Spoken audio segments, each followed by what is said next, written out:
Nous sommes sur la Riviera turque, dans la ville d'Antalya, qui compte plus de 2 millions d'habitants, un peu comme Paris intramuros, qui est très connue, une ville très connue pour ses hôtels et ses belles plages.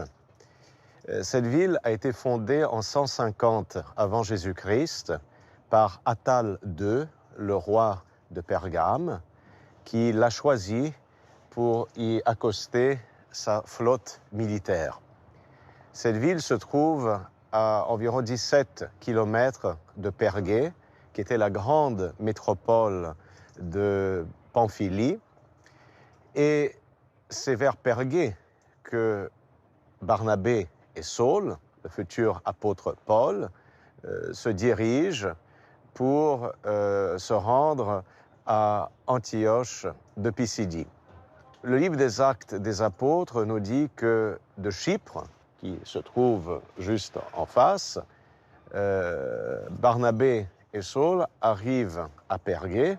On ne sait pas trop par où ils sont passés, mais puisque Antalya était le port de Pergée, on imagine que c'est par ici qu'ils sont arrivés pour ensuite prendre la route vers Pergée et Antioche de Pisidie.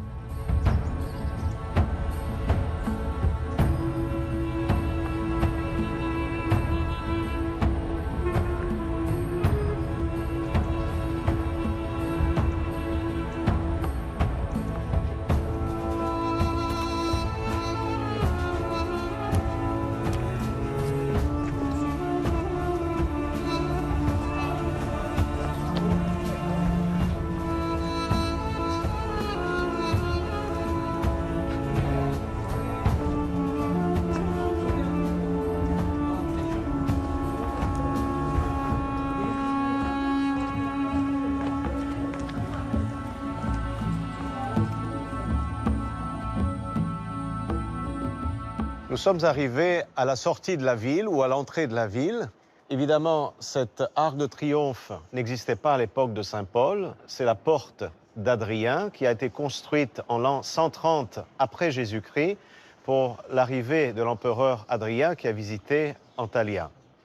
Si on regarde tout droit et on fait 16 km tout droit, on arrive à Pergée, une ville antique qui a été construite très loin de la mer pour se protéger des pirates. Et donc c'est sans doute par cette route romaine que Saint Paul s'est rendu avec Barnabé jusqu'à Pergée.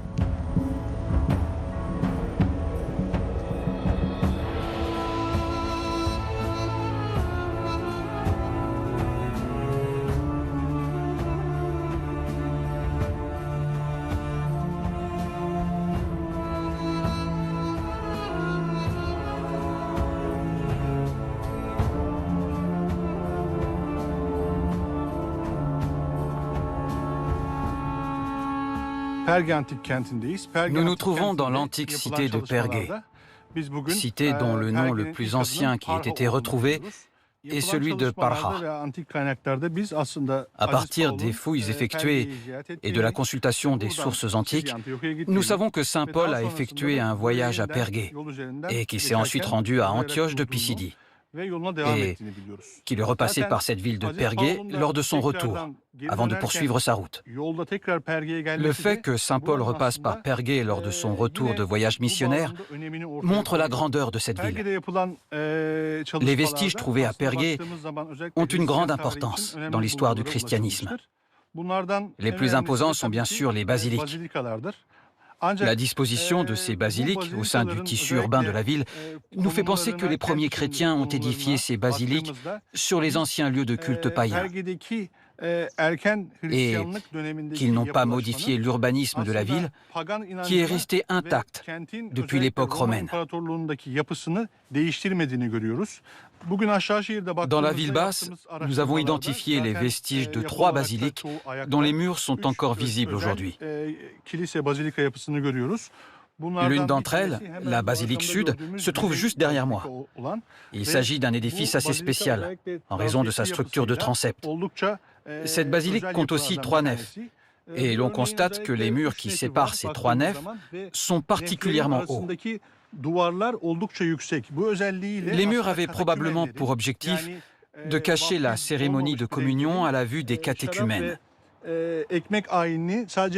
Nous avons constaté la présence de structures architecturales semblables dans la région voisine de Lycie.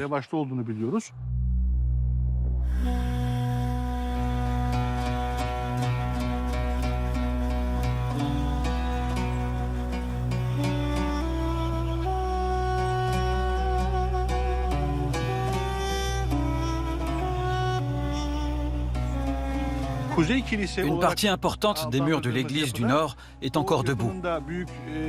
Nous allons y commencer nos fouilles. Il s'agit d'un bâtiment très grand, avec de larges dépendances, ce qui nous montre qu'il était tout à fait adapté à une cathédrale ou à un palais épiscopal.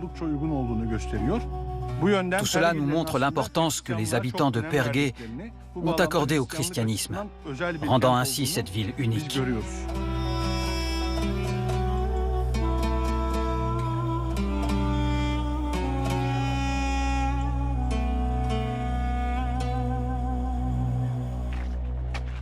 C'est ici que Paul et Barnabé arrivent, et c'est ici que Jean, appelé Marc, va les quitter pour retourner au point d'origine.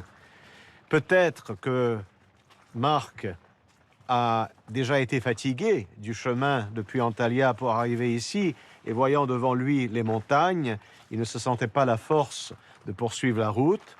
Peut-être y a-t-il eu un désaccord entre eux? Peut-être était-il chargé d'une autre mission? On n'en sait rien. La seule chose qui est sûre, c'est que Paul et Barnabé partent d'ici par la voie, la Via Sebastia, qui partait de cette ville de Pergé et qui allait jusqu'à Antioche de Pisidie.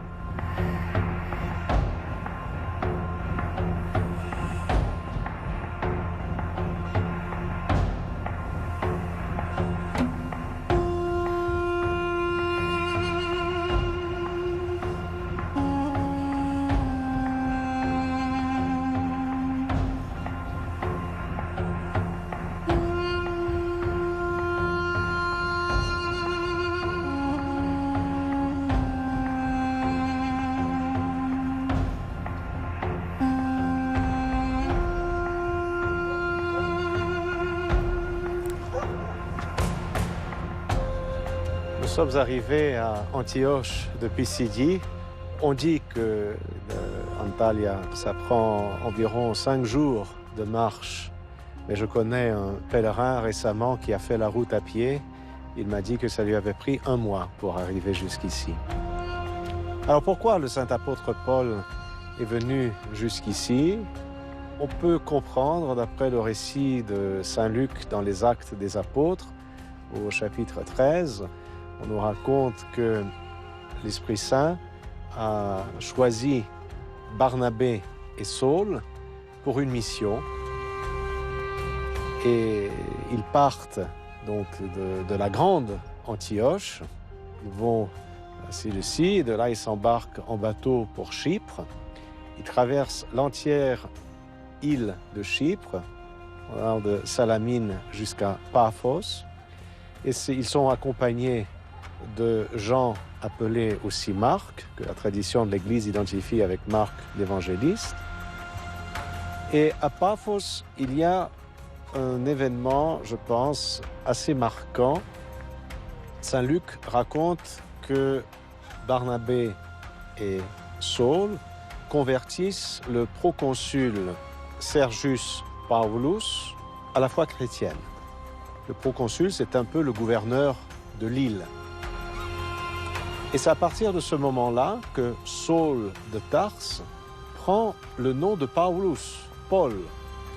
Et de là, il décide de se rendre à Antioche de Pisidie.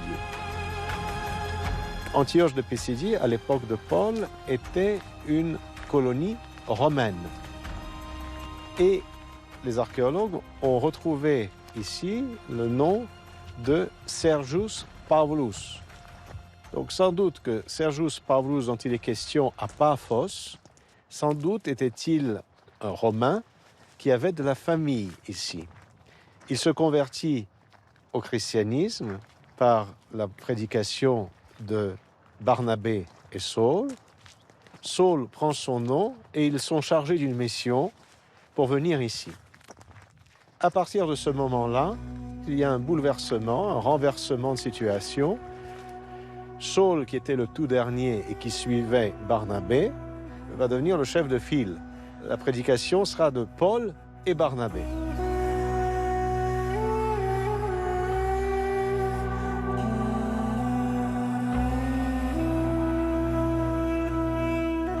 Nous sommes devant les ruines de l'église Saint-Paul, qui a été construite au IVe siècle, sur l'emplacement même où se trouvait jadis la synagogue d'Antioche de Pisidie.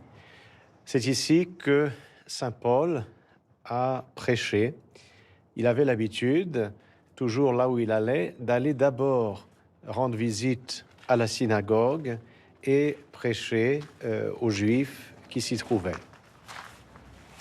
Dans sa prédication, qui nous est reportée au 13e chapitre du livre des Actes, Saint Paul va d'abord rappeler la préparation à la venue du Christ.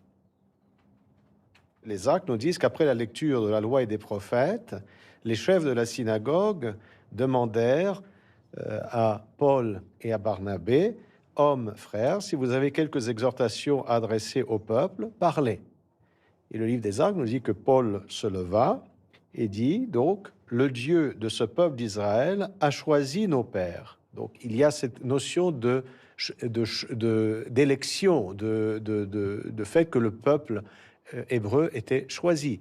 Et c'est pourquoi saint Paul commence toujours par prêcher d'abord dans les synagogues, parce qu'il estime que le message de l'Évangile s'adresse en premier lieu au peuple élu. Mais pour Paul, c'est par la mort et la résurrection du Christ que les hommes sont sauvés, et non pas par simplement l'accomplissement de la loi qui est incapable de sauver l'humanité.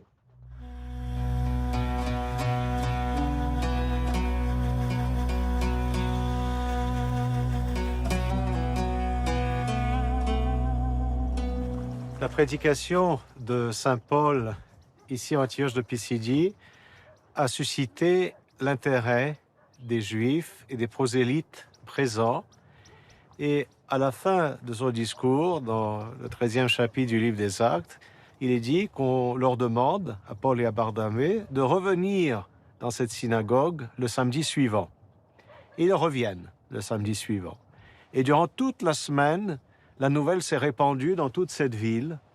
Et on raconte que toute la ville a été convertie par ce message et sont venus écouter Paul le samedi suivant, ce qui a suscité la jalousie, sans doute des rabbins du lieu.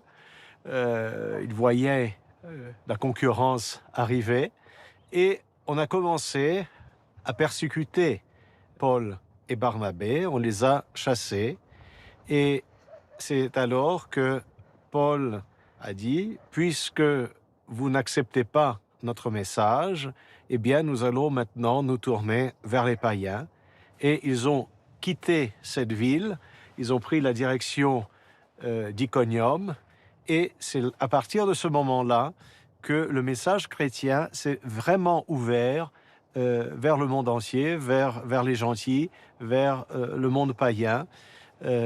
Et donc Antioche de Pisidie est vraiment un lieu où le message du christianisme devient un message universel. Le chapitre 14 des Actes des Apôtres nous raconte qu'après avoir prêché à Antioche de Pisidie, Paul et Barnabé se rendent d'abord à Iconium, puis à Lystre, puis à Derbé, toujours en suivant la voie Sébastien. Après avoir prêché à Derbé, Paul et Barnabé reviennent en sens inverse sur la Via Sébastien. Donc ils retournent à Lystre, ils retournent à Iconium, ils retournent à Antioche de Pisidie, puis ils arrivent ici à Pergé.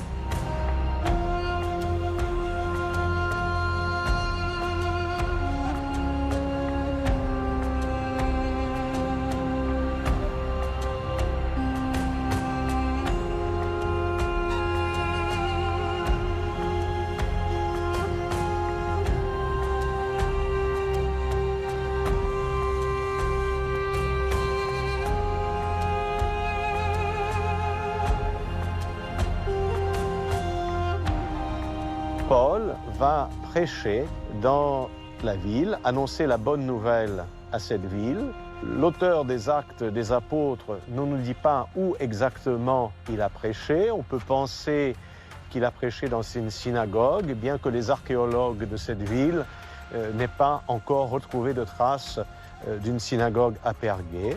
Toujours est-il, ayant annoncé la bonne nouvelle à Pergé, Paul et Barnabé retournent d'où ils étaient venus.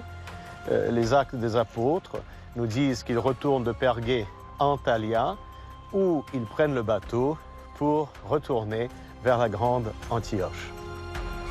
Le passage de Paul et Barnabé en Pisidie et en Pamphylie a porté ses fruits et très vite, des églises locales ont été fondées dans diverses villes, comme par exemple dans la ville antique de Sidée.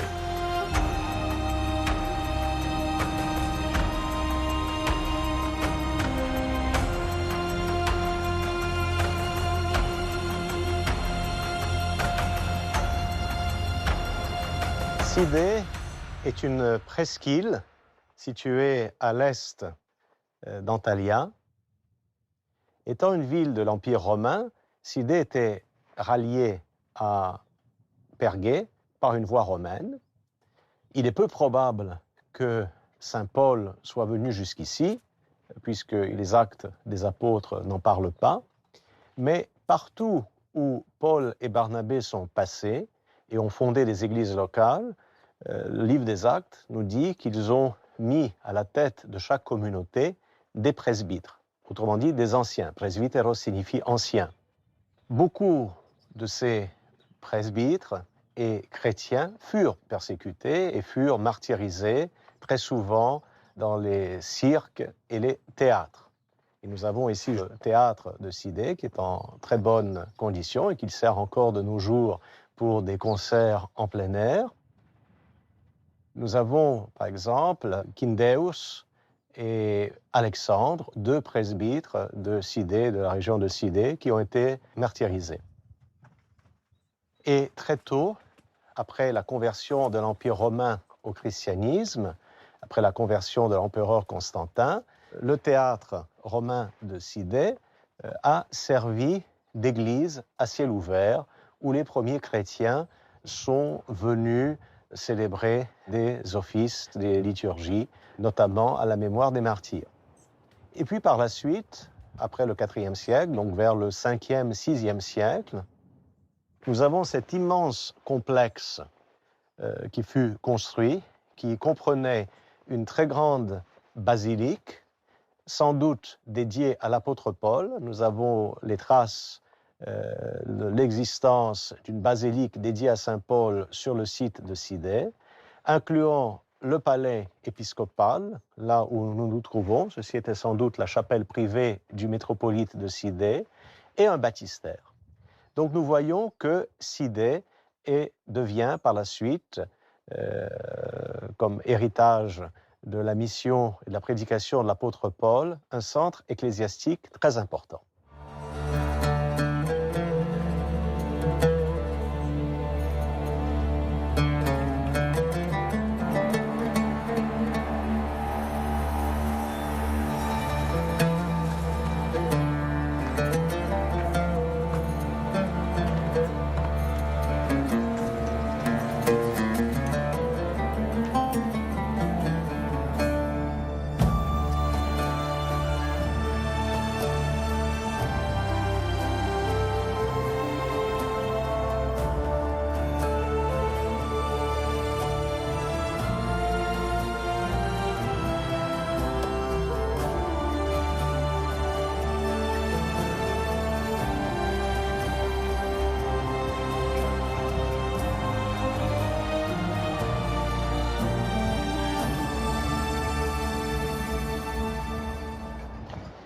Nous sommes ici devant le temple d'Apollon, le monument antique le plus emblématique et le plus visité de Sidée aujourd'hui. Apollon, dans l'Antiquité, faisait l'objet d'un culte considérable. À la gauche du temple d'Apollon se trouvait un autre temple, le temple d'Athéna, qui était la déesse protectrice de Sidé. Et ce qui est remarquable ici, c'est que les deux temples païens ont été par la suite intégrés dans un complexe, dans une basilique immense, la basilique sud de Sidé, qui était donc un monument chrétien majeur, qui est actuellement en cours de restauration et qui montre justement comment le christianisme a récupéré les temples anciens et comment le paganisme a été christianisé suite à la prédication de saint Paul.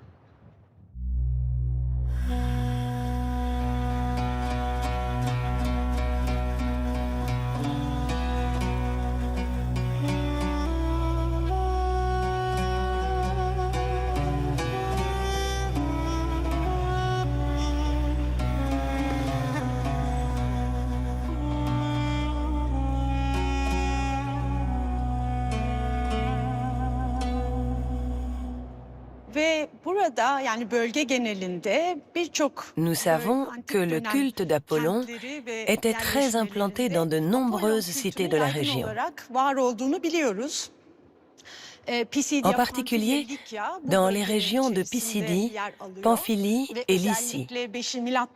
Des écrits que l'on a trouvés et qui datent du 5e siècle après Jésus-Christ, que l'on nomme Théosophie de Tübingen, sont en lien direct avec le message chrétien.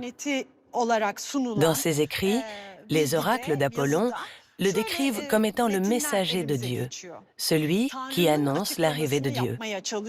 Il est parfois aussi présenté comme un ange de Dieu. Alors qu'il est lui-même censé être un Dieu, il devient l'annonciateur de Dieu. Les écrits parlent d'un Dieu qui serait né sans mère, qui serait omniscient et infaillible, qui n'aurait pas de nom tout en ayant plusieurs, et qui serait capable de s'asseoir sur le feu. Et nous sommes une petite partie de Dieu en tant que ses messagers, ses anges.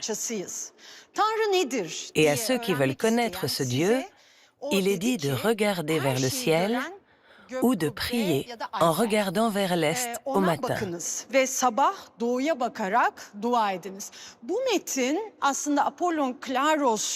Ce texte est extrait de l'oracle d'Apollon situé dans la ville de Claros, mais c'est un texte qui était connu des chrétiens.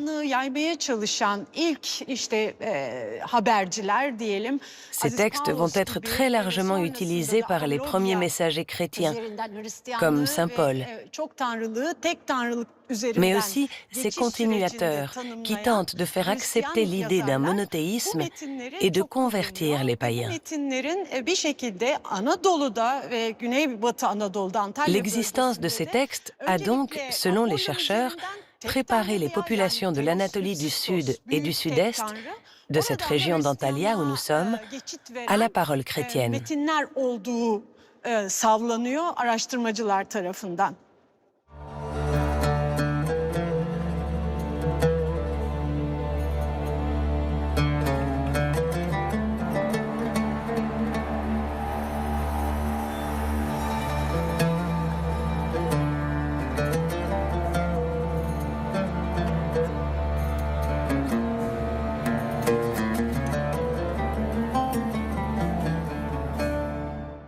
Nous nous trouvons ici au sous-sol d'un hôtel de la vieille ville d'Antalya où des vestiges archéologiques ont été découverts pendant des travaux qui ont duré de 2003 à 2020.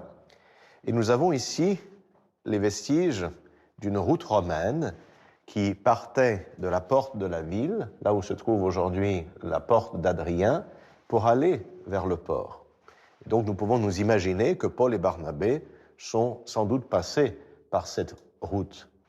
Et c'est grâce à ces voies romaines que Paul et Barnabé ont pu voyager et transmettre le message de l'Évangile, Antalya étant relié à Pergé et à Antioche de Pisidie par la Via Sebastia, et c'est par ces voies romaines qu'ils ont voyagé et qu'ils ont prêché.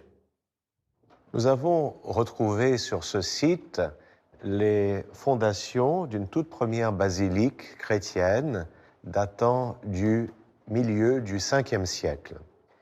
Par la suite, une autre basilique chrétienne sera construite au 6e siècle.